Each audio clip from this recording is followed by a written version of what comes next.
Now, Sir Ken Dodd performed on stage thousands of times, but every show had one thing in common: making people happy. Now, a new happiness centre dedicated to the comedian will be built in his home city of Liverpool. It'll be filled with joke books, tickling sticks, of course, and hundreds of other artefacts from his decades-long career. Later this morning, we'll be speaking to Sir Ken's wife about the project. But for now, here's a reminder of some of his most well-known performances. The one and only Ken Dodd! Happiness, happiness, the greatest gift that I possess. Tonight, ladies and gentlemen, I feel absolutely tutty-hilarious and full of plumptiousness. Grey skies are gonna clear out, put on a happy face. Wash off the clouds and cheer out, put on a happy face. Be honest, lady, is this the first time you've seen a Chippendale? Happiness is a field of grain. What a beautiful day for bouncing up and down in a big barrel of blancmange. What a beautiful day. What a beautiful day for dashing onto the Roland Rat Show and shouting, "Mousetrap!" Stick out a pleasant outlook, stick out that noble chin. This is an educational show tonight. This is an educational show. When you go out of here tonight, you say, well, that's taught me a lesson. When you dream, do you dream in Technicolor or black and white? I always dream in black and white now. Well, my age is mostly repeats.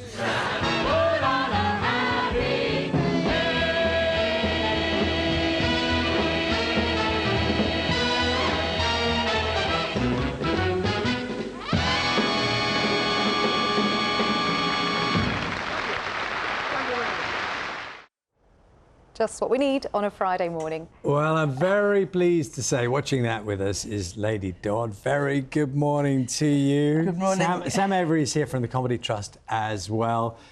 Lady Dodd, can you introduce us? Because there's someone else on the sofa. There is. Who yes. is this? This is Dickie Mint. Oh, not too much net. I need, if I work his eyes.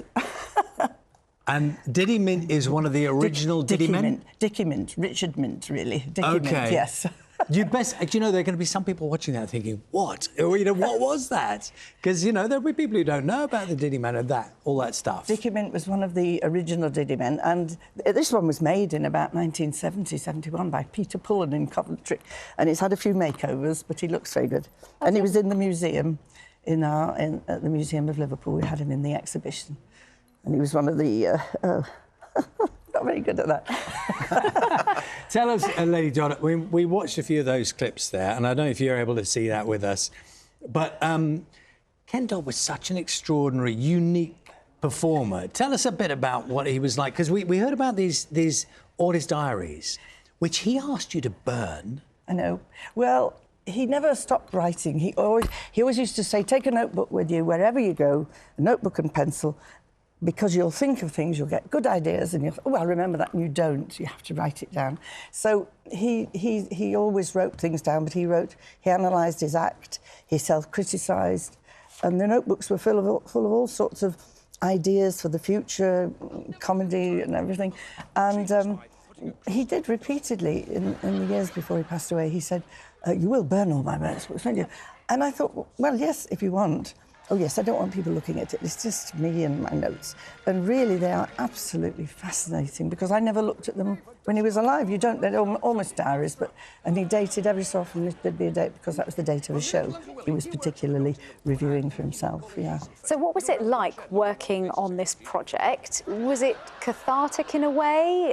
Absolutely, yes. The building, which will be the Ken Dodd Happiness Centre, came about because at one stage they said, what will we do with all the museum stuff when it's finished, which finished in July? So for a start, it will house that, a lot of the artefacts and little bits of film and history. That's what it's going to look like there. Yes, it's beautiful, and it's built on the end. At the top, that's a smile, as you can see. It's a clever idea. Sam, pick up on that for us. So what's going to happen there? What's it going to be like? Well, basically, Ken Dodd, not just in Liverpool, but like across the nation, he's just this incredible figure, you know, and we really wanted to, alongside Anne, we've worked with Anne for a few years now on Doddy Day and celebrating, I suppose it's the life and legacy of the Squire and Notty Ash, as we call him, and it's just giving him this physical space where we're able to celebrate what he did, because not just as a great comedian, but also as a as someone who kind of really understood the important links between humour and health and happiness, which is kind of really important at the moment. So, and yeah. can you remember when you first were inspired by him and his work? So I suppose it was a lot of time. I mean, I remember when I started doing stand-up comedy, it was 2003, and I was introduced to Ken as a much younger person through me. My granddad was a huge fan. And it's interesting because I think almost everyone in the Northwest specifically, anyone who saw Ken has got a Ken Dodd story. You know, a story about when they went to see Ken Dodd at a theatre and the theatre manager just chucks Ken the keys and says, "You lock up because we're getting off because it's 3 a.m. and we need to go home." And it's amazing when people's eyes light up when they talk about Ken. So that kind of, that impact was really, really meaningful to me. And he was famous towards the end of his career. And I know he worked, you know, very near to his death, didn't he? He was still working. Well, the last show he did was Christmas 2017. Yes, and he passed away in the March. But That's and he had a full house. Still doing, and he was famed at that point for doing very, very long shows. I know, amazing. He had stuff to say. I know. I used to say, I don't do long shows, I just give good value. But I used to say, longer life, shorter shows, longer life.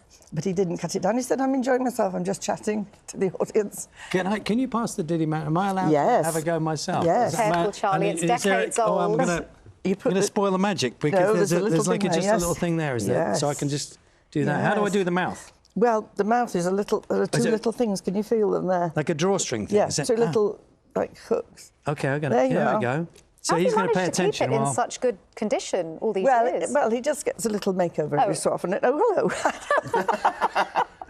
You could have a new career. It's so funny. He's lovely. And just tell us a bit about Ken Dodd, because sometimes people think comedians behind the scenes are very different. And he had this whole thing about happiness and that delight and the tickling stick. What can you share with us about Ken Dodd that you knew? Well, he had a serious side. In as much as he was very deep thinking, and we used to have the best conversations driving in the car because you've got a long journey. And the last 20 years, I used to do the driving and the booking and everything. Stop looking at me. Keep his neck down, otherwise wind your neck in. Wind your neck in, Charlie. But it was very interesting. Never had a boring minute in all the years I knew him. And it was a real ambition of his to have a proper comedy museum. Absolutely. He wanted a museum to celebrate British sense of humour, going from way back in the years. And, you know, there's some marvellous characters, and we've got marvellous characters coming up now. He used to say to students, if you want to do comedy, be original. Don't just go to the books and get some gags out. Be original. Study it. Create a character, and then you're remembered. I want to say, you know, when you think about modern comedians now, you've done stand-up yourself, and you look at what Ken did, it was very different from the way we perceive kind of stand-up now, isn't it? Just the whole tone, everything around it. Yeah, I mean, he's such a distinctive style, and I think I often refer to Ken as like the Shakespeare of comedy, because whether you're a big fan or not, you can't deny his influence, and the influence he had was huge. And like Anne says, like, not just what he did on stage, but the deep thinking, and he was almost a scholar of comedy. The thing that he said that really resonated with me was, he said that when he does a good show, he's not doing it to the audience, he's doing it with the audience, and the audience is almost like a double act. He was a double act. A double act with the audience. And that's something that we really want to make sure with this building, that we make sure we consult the audience, and that's why there's a big consultation process. We want to make sure that members of the public can come and tell us what they want to see in the centre. Yeah, and what purpose will the centre serve then? What could this offer for people? You're better at saying that. So, I mean, it's going to be a lot of things. Obviously, it's going to be a living monument to the legacy and what Ken gave to everyone in this country. It's going to house exhibition items, so we're going to, again, have a consultation to see what people would like to see. But it's going to be a living space. It's going to have live stuff. We're going to have comedy workshops. We're going to have drop-in sessions. It's going to be a really welcoming, happy building for people to visit. How many tickling sticks have you... original tickling sticks are there sort of around? I've still got a few. Yes. Red, white and blue ones. Around the house? Just around the house? No, well, yes, but yes. Scattered around. I use them to dust. Do you remember when he first came up with the idea of the tickling stick? Well, he always said it was because when he first started, his arms used to flay around, and you look at old television things, you see his hands are going like that, and he realised it was good to have something to hold. And he started off with tickling sticks that were made out of feathers. And then he would throw them out in the audience at the end. And then people would say, well, why can't we buy them? Why can't we buy them? So then there are not enough hens to make all the feathers. So he started using sort of artificial sheepskin. Well, do you know what? It's been lovely. Thank you for sharing all the stories, and thank you for bringing the Diddy Man in. And a lot of people are going to love the place when it's finally built up. So thank you. Good to see you. Thank you both. It's lovely. Thank you.